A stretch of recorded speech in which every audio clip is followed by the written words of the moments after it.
प्यारेलाल की कहानी में आपका स्वागत है।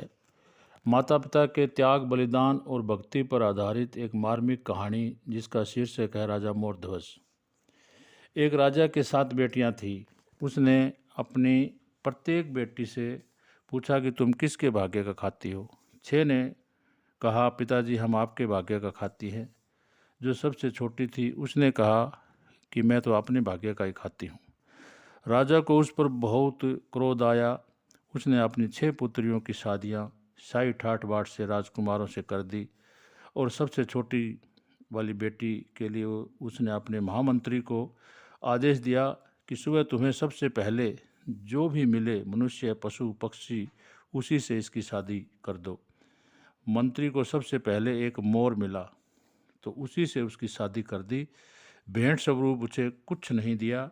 मोर उड़ता हुआ गया और उसके पीछे पीछे वो चलती गई। मोर जंगल में एक वृक्ष पर जाकर बैठ गया। वो उस पेड़ के नीचे बैठ गई। मोर ने विचार किया कि मैं पक्षी हूँ और इसके रहने खाने का कोई इंतजाम नहीं कर सकता। ये भूखी है तो मैं भी अन्न जल ग्रहण नहीं करूँगा। भूख प्यास से, गर्मी से व्याकुल होकर मोर वृक्ष से नीचे गिर गया और मृत्यु को प्राप्त हो गया। लड़की ने मोर के मृत शरीर को अपनी गोद में उठाकर रोती रही। भले ही वो पक्षी था परंतु उसका पति था। शंकर जी और पार्वती भ्रमण कर रहे थे।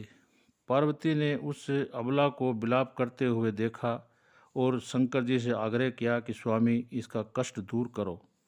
दोनों उसके समीप जाकर बोले, बेटी तुम्हारा क्या कष्ट है? उसने अपनी पीड़ा उनको बताई। शंकर जी ने अपनी शक्ति से उस मोर को एक सुंदर राजकुमार के रूप में जीवित कर दिया। यही राजकुमार राजा मोर ध्वज के नाम से जाना गया। अब राजा मोर ध्वज रानी के साथ राजकाज में राजसुख भोग रहा था। प्रजा में राजा का बड़ा सम्मान था। राजा ईश्वर का भक्त था, धर्म का सम्मान करने वाला था, प्रजापालक था। उसके एक सुंदर प्यारा सा राजकुमार था। आयु केवल 5 वर्ष थी, जिसका नाम था ताम्रध्वज। ये प्रसंग द्वापर युग में महाभारत काल का है। अर्जुन ने कृष्ण जी से बोला कि मुझसे बड़ा तुम्हारा कोई भक्त नहीं है। कृष्ण जी बोले, अच्छा चलो तुम्हें भगत से मिलवाते हैं। अब यहाँ एक बात और स्पष्ट होती है कि जो सच्चे, ईमानदार, सीधे और भक्ति करने वाले हैं उन पर कष्ट अवश्य आएंगे और आते हैं। जंगल में सीधी लकड़ी वाले वृक्ष को सबसे पहले काटा जाता है। कृष्ण और अर्जुन संत वेश धारण कर एक शेर को साथ लेकर राजा मोर ध्वज के द्वार पर पहुंच गए और दरबारियों से कहा कि हमें राजा से मिलना है। राजा सूचना मिलते ही तुरंत द्वार पर पहुंचे। उन्हें आदर सहित अंदर लाए, भोजन ग्रहण करने का आग्रह किया। एक संत ने बोला, हमारा शेर 3 दिन से भूखा है। जब तक ये भोजन नहीं खाएगा तब तक हम भोजन ग्रहण नहीं करेंगे और यह किसी जानवर का मांस नहीं खाएगा। यह केवल तुम्हारे पुत्र का मांस खाएगा।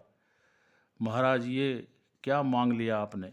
मेरा तो इकलौता बेटा है, केवल 5 वर्ष, उसमें 5 वर्ष की उसकी अवस्था है, उसमें कितना मांस निकलेगा? उसके बदले मेरा मांस ले लो और शेर का पेट भी भर जाएगा। नहीं, दोनों संत क्रोधित होकर उठ गए और हम जाते हैं बिना भोजन किए। राजा उनके आगे हाथ जोड़कर खड़ा हो गया।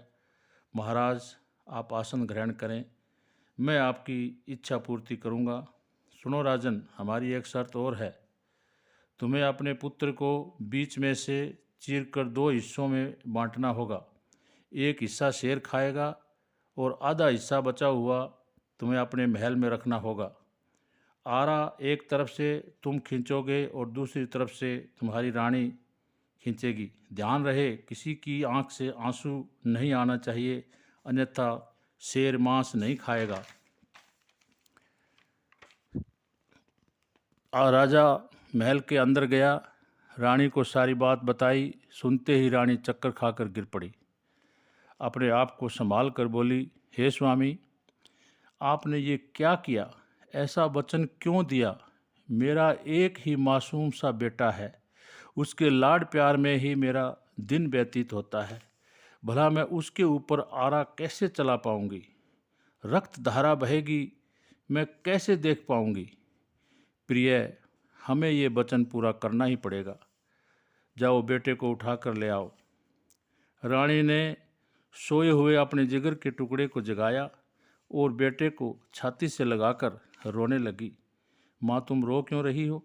बेटा, महल में 2 संत आए हैं और उनके साथ एक शेर है। उस शेर को वो तुम्हारा मांस खिलाना चाहते हैं। माताजी, ये तो बड़ी खुशी की बात है। मैं धर्म के काम आऊं, इससे अच्छा भला क्या हो सकता है? बेटे ने माँ की ढांढस बंधाई।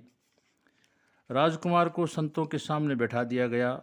नन्हे राजकुमार के घुंघराले बालों वाले सिर पर आरा रख दिया। राजा ने आरा खींचा, रानी ने आरा खींचा। राजकुमार के सुंदर मासूम चेहरे के ऊपर से रक्त धारा बहने लगी। महल में खून ही खून बिखर गया। जैसे ही आरा हृदय को वेदन करते हुए नीचे को पहुंचा तो रानी की आंख से आंसू आ गए। संत बोला, बस रुक जाओ राजन, हमने तुम्हें पहले ही बता दिया था कि किसी की आंख से आंसू नहीं आना चाहिए। और रानी के आंसू आ गए। अब शेर मांस नहीं खाएगा।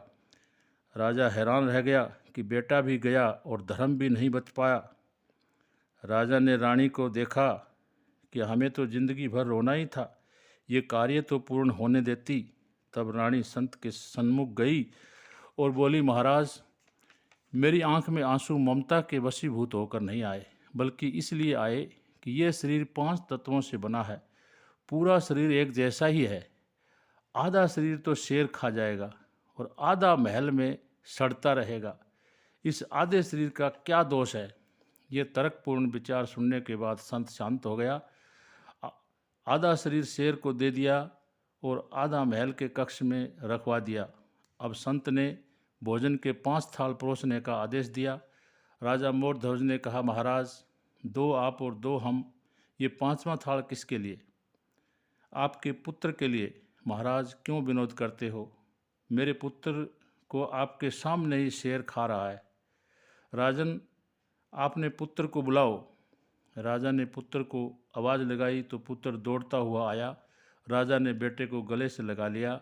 भगवान कृष्ण और अर्जुन अपने असली रूप में प्रकट हो गए और बोले, राजन, युगों युगों तक तुम्हारा नाम महादानी ईश्वर भक्त के रूप में लिया जाएगा। मांगो, क्या मांगते हो? महाराज, आप मेरे सामने हैं, अब मांगने को क्या बचा है? यदि देना चाहते हो तो एक कृपा कर दीजिए, दोबारा किसी भगत से ऐसी परीक्षा मत लीजिए। कहानी यहीं पर समाप्त होती है। पसंद आई हो तो सब्सक्राइब और लाइक शेयर करें। धन्यवाद।